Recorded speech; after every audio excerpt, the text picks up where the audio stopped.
Moikka! Tänään on tiistai 10. joulukuuta ja on aika mennä katsomaan Lohnarin joulun tapahtumia. Eniten mietityttää, miten sille uimarille kävi. Pääsikö hän turvaan?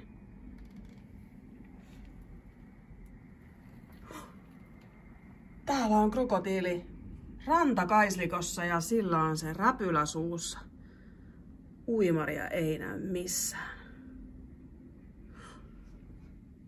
Hai on pyörimässä toisen räpylän ympärillä. Voi ei. Kävikö uimarille kalpaten?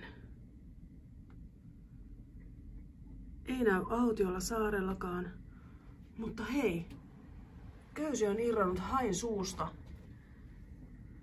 Ja aarrearkku on päätynyt Autiosaaren rannalle. Mitä sieltä löytyy? Sehän on aivan täynnä aarteita.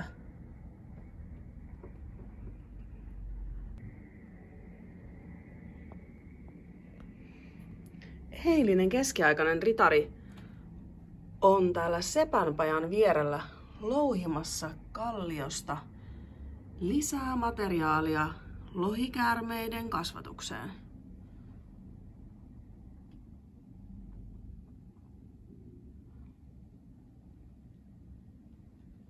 Ja kaupoi vahtii, ettei ketään tule häiritsemään kaivauksia.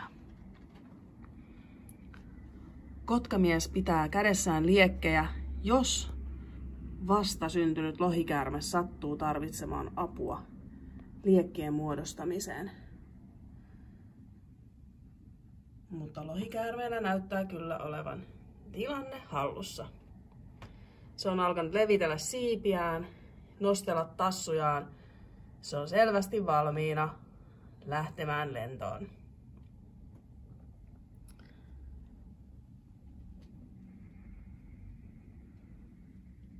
Itsenäisyyspäivän juhliasta rouva on pyörtynyt lohikäärmeen syntyessä ja isäntä yrittää häntä tässä saada virkoamaan. Oho, kun lumi on levinnyt tuolta hiihtomajasta, se on alkanut kasaantua Tikkukaramellitalon alle. Ja talo on alkanut uhkaavasti kallistua. Katolla olleet soittajat ovat aivan hädissään ja kaatumassa talon yllättäen kallistuttua.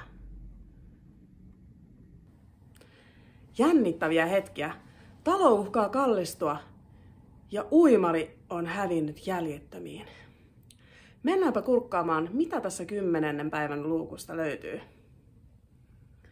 Ja huutoäänestyksen perusteella 10. päivän luukku on täällä reunassa. Katsotaan.